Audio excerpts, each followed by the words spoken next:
Hey guys, Mr. Odom here, just coming at you Tuesday night about 10:30, and my second e-learning screencastify here for you guys. So tonight we're going to talk about firearms and ballistics and just the very basics of firearms and ballistics.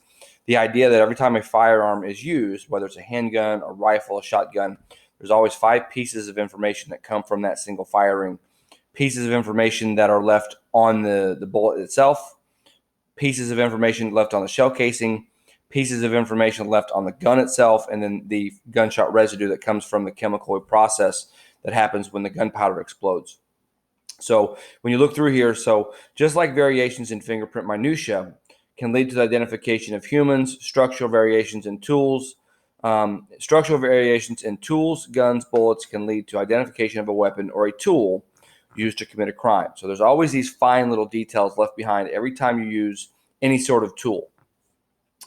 For firearm identification, every single time a bullet is fired, you can determine the type of bullet, the type of firearm, the serial number of that gun that was used. Even if a criminal tries to saw off or grind off that serial number, there are methods of obtaining that serial number through a chemical analysis.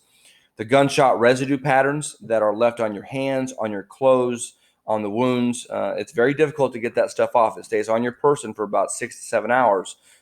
So, anyone who has committed a crime or fired a weapon is going to have that residue on them from the chemical process of gunpowder exploding.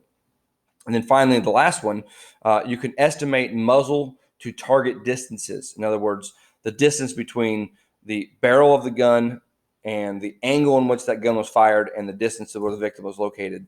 You can determine all of that every single time you fire a weapon. So guns themselves, if you know anything about how cannons work, it's a very simple process, okay? And it doesn't matter what kind of gun or how complex or how new it is.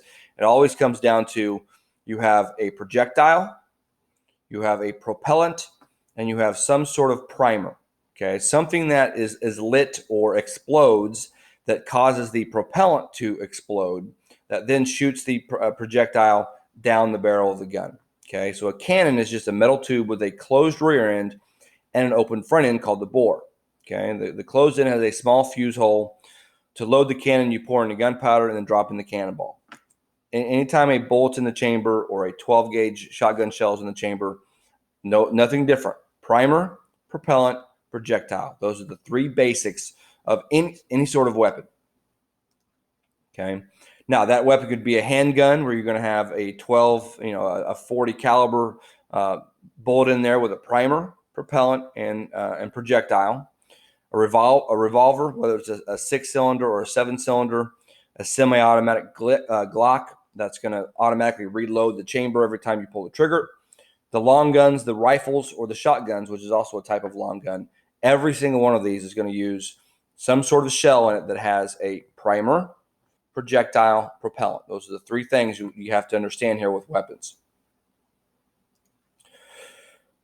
One of the big differences between this gun right here, which is a shotgun, and all other guns is a process called rifling.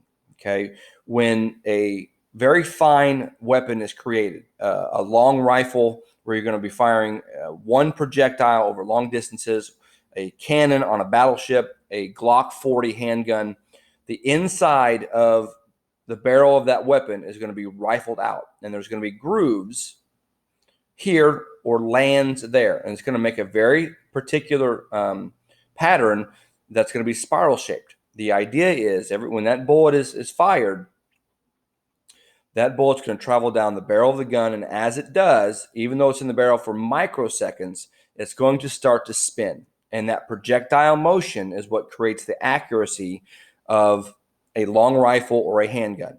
All right. Shotguns are the opposite. Shotguns do not rifle out the barrel of their weapon. And instead, they have what's called a smooth bore. The idea behind a shotgun is inside of one shotgun shell are hundreds of little, BBs, essentially.